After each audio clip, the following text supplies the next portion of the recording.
Hello and welcome again to Kabbala Revealed. I'm Tony Kozenek. In this lesson, we will learn about the principal tool of attainment in the methodology of Kabbala. We'll learn about the building of an additional sense, a sixth sense, that enables a person to sense and enter an upper reality that we call spirituality. It's the method of how to enter the spiritual world. First, let's quickly look at what we learned in the last lesson. In the last lesson, we looked at the creation of the creature in 4 phases. And we saw that creation starts with the thought of the Creator, the thought of creation, which is to create a creature and fill that creature with delight. And immediately, we see a response in the creation, which is a will to receive, which is the creature. The will to receive feels the light and feels a sensation not only of the direct pleasure, but of the quality of the light. And because it's a will to receive, it wants to receive this pleasure. And as a result of that, a new perception or a phase or a discernment happens in which it realizes that what the pleasure comes from is giving. So because it's a will to receive and it cannot give, the only thing it can do is either accept or not accept the light. To get closer to giving, it decides that it will reject the light. In this emptiness, a new discernment happens, and it discovers that its existence depends on the reception of the light, that it cannot exist by this harsh situation, and it must accept a portion of the light. But it decides it will only accept a small portion of the light because here it had a perception that the creative force wants it to receive. So it accepts a small portion based only on the idea that it will accept it because it is the Creator's desire that that happen. And here, in this perception, this dual phase, it realizes that an even higher aspect of the force that created it is that it wants to fill it with complete delight. And this next phase here, this 4th phase, is unlike the other phases up to that point, not an action done by the Creator, but an independent desire. But this desire is not a desire for the direct pleasure of the light. It realizes here the stature of the Creator, and it wants that. It realizes that it is a receiver and how different it is from the Creator. And instead of wanting the doing part of creation, it now desires equivalence of form, the attainment of the Creator's qualities itself, the thinking part of creation.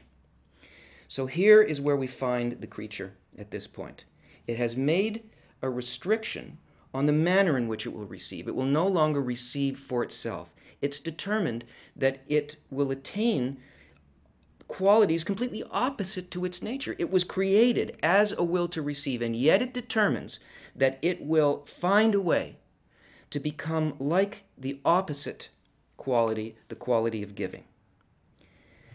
As it does this, if it can find a way to do this, then it begins to enter and sort of build a system for itself, a system of interaction with varying degrees of proportion between the will to receive and the will to bestow. And it rises as a result of gaining greater and greater equivalence of form, becoming more and more like the thing that it wants to become. It rises through a system called worlds. And these worlds are a kind of interaction built for the correction of the creature and for the correction of the world as a whole. As it rises, it attains the inner quality of these worlds, which are called levels of soul or lights. They are nefesh, ruach, neshama, chaya, and yechida, until the creature attains greater and greater equivalence, wisdom, capability, and achieves a cleaving and a complete equivalence of form with the Creator itself. But it has a problem, because it was created in exact opposite phase. It is only a will to receive. That's what the creature is. That's what we are. So how can it possibly become something totally opposite to its nature. Even if it knows now what the purpose of creation is and its role in it, it seems to be locked, stuck. There's nothing that it can do because it was created in a perfect way and it can only use that tool of reception. And yet it must use the expansion of its egoistic qualities in reception and find a way to turn that into giving. Previously, we learned also that our five senses are programmed in such a way that they prevent us from perceiving anything about the upper world and achieving the goal that the creature now has. And what we need to realize is that the programming that exists within the five senses, which we called egoism, is really an intention. It's a thought.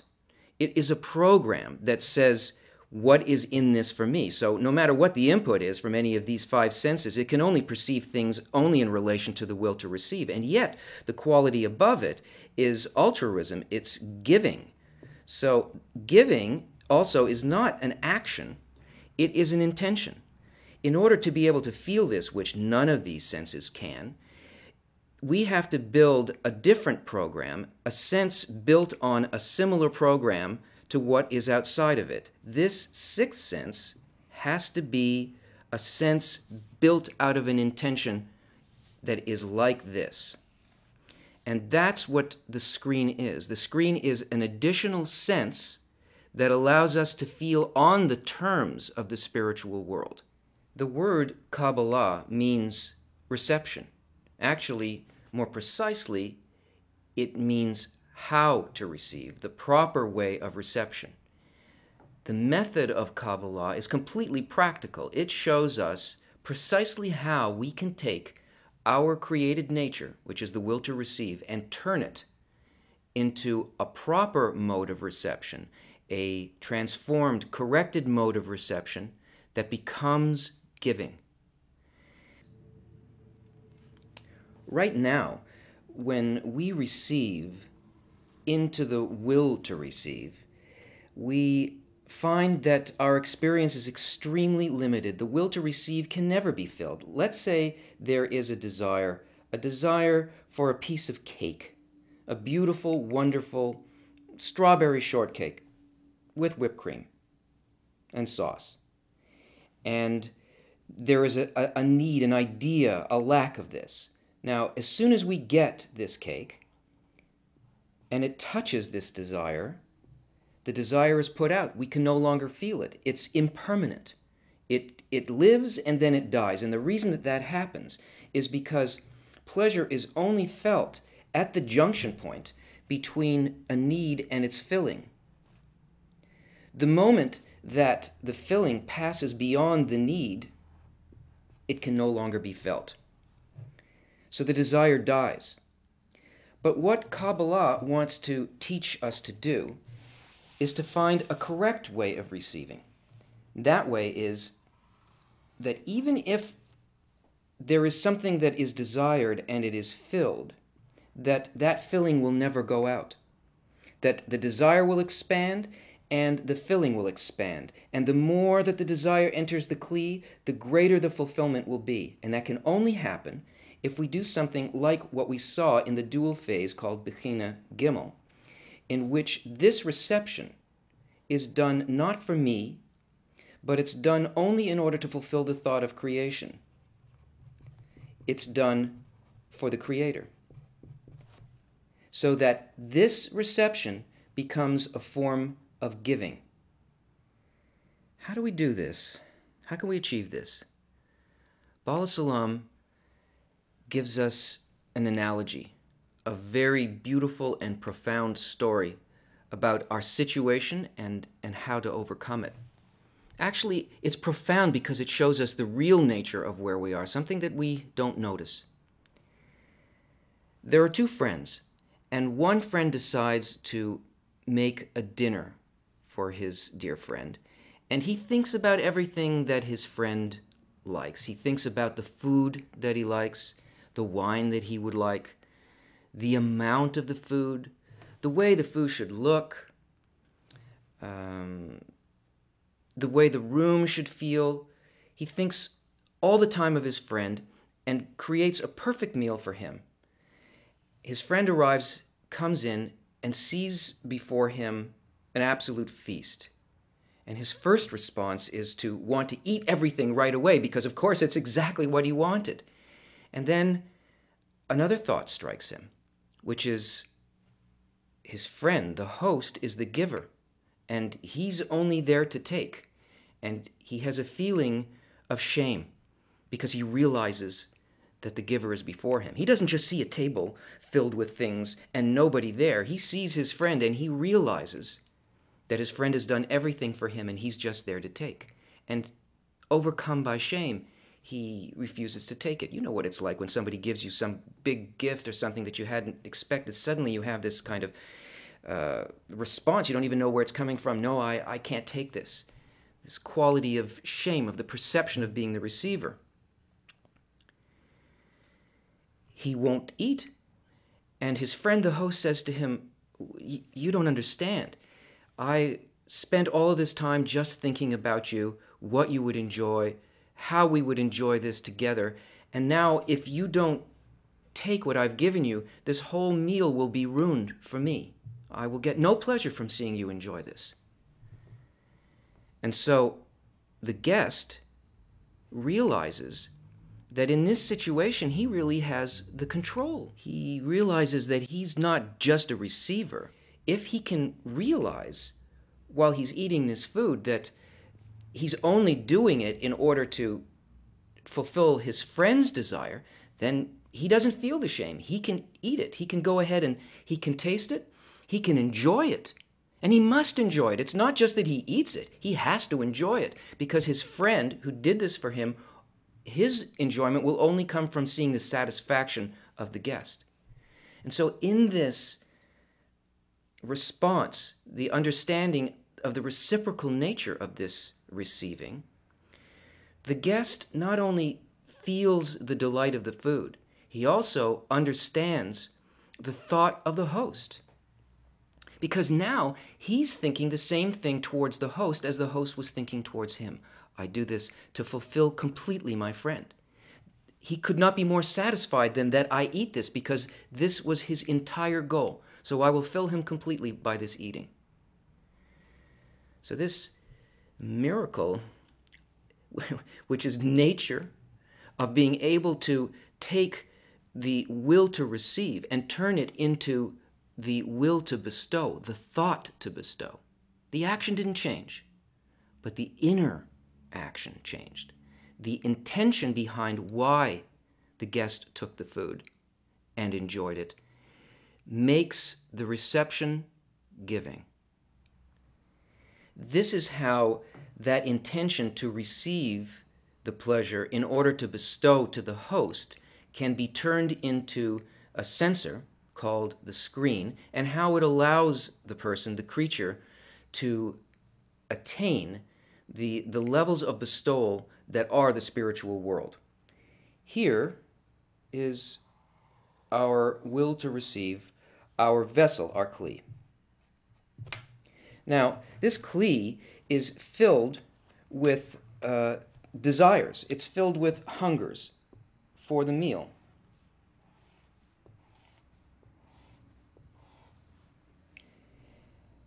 And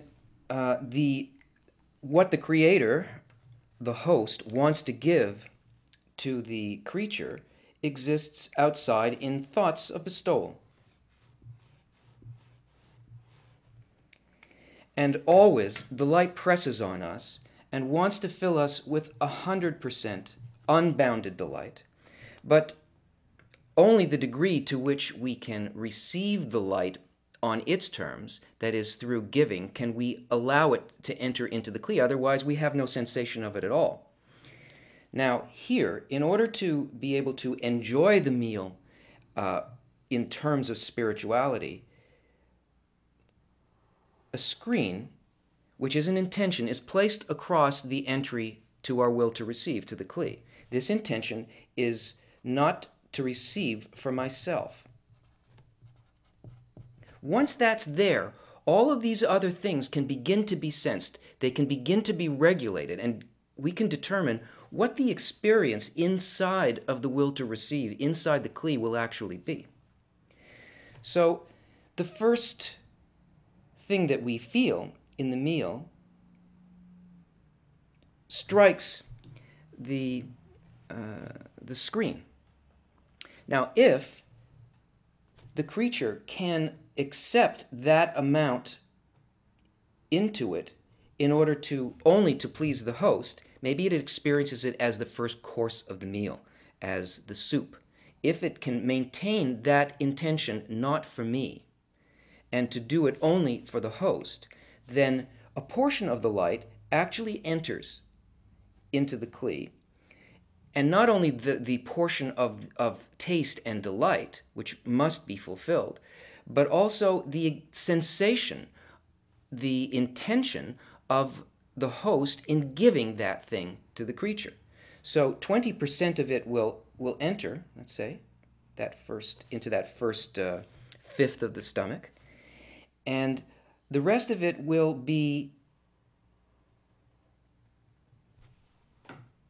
rejected. Not that the pleasure isn't felt, it's just that a greater pleasure supersedes a small pleasure. It's eclipsed. The Kli does not care about it. The only thing that it pays attention to is the thing that it values, which is the thought of the Creator. So 80% of this will not be felt. Only 20% will be perception. Now, if a further amount can be accepted in order to fulfill the thought of the host, then 40% fills, and only 60% of it is rejected. Now, what happens in here is that the light of the Creator, that is the thought, the level of attainment of similarity within the Kli itself, within the creature, that part of the creature that becomes like the Creator begins to grow. This is the means by which we grow a soul. And so here, this first light that was called the first 20% is the light of Nefesh, the first level of soul. Here, if this intention matches the intention of the Creator on the giving of it, a second level, Ruach, enters the Kli. This is not just knowledge. This is not some kind of intellectual thing. This is actual similarity of form with the Creator. That is, what is inside of the Kli is a direct perception of what exists outside of the Kli. This sixth sense now is telling a person what the spiritual object actually is. Not that it's soup or that it's salad, but that it is a thought in the Creator's intention towards all of creation. And when this continues to grow, where now 60% becomes filled, and only 40% is not felt, a new light enters. This light is called Neshama. That is a deeper understanding of the Creator's thought, a greater similarity. And in terms of our hunger, we've passed the main course and accepted for pleasing the host, until finally we get to the dessert and the liqueur, and we get to the level of Chaya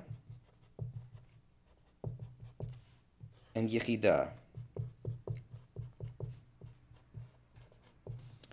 And here the creature has reached complete similarity of form with the Creator because it instituted its own thought of creation.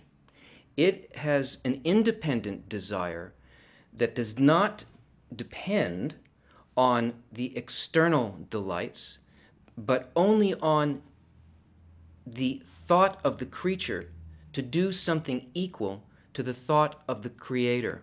So by doing this, the creature rises from below upward across all the 125 steps that are all, by the way, made up of parzufim, or faces, which are exactly this process. So here, what a person forms is called a rosh, which means head, and here, guf, which is body. And by having a rosh, what that means is, through an independent desire, the creature can now determine what the reality inside of the vessel will be. The quality of their world, the quality of delight, and all this done for the good of life as a whole, not for me.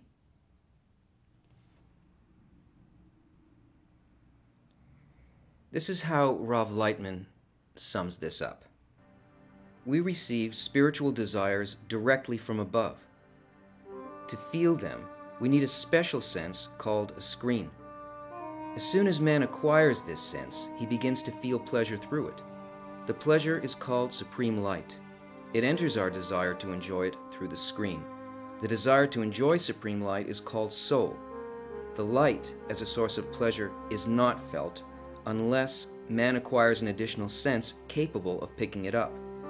All components, the light, which is pleasure, the screen, the means of reception, and the soul, the receiver, are in no way connected to the physical body. Hence, it doesn't matter if a man has a body or not. As soon as man establishes contact with the supreme light, he begins to correct himself so as to be filled with it. The gradual likening of one's properties to the light and the consecutive filling with it is called spiritual ascent. The body's only a means for the spiritual advancement in this exciting process. Otherwise, it's of no interest. A small pleasure cannot be felt at all in comparison with a great delight. The larger delight suppresses it. Therefore, although a Kabbalist lives in the same world as we do, he's actually already in the spiritual world. Join us again.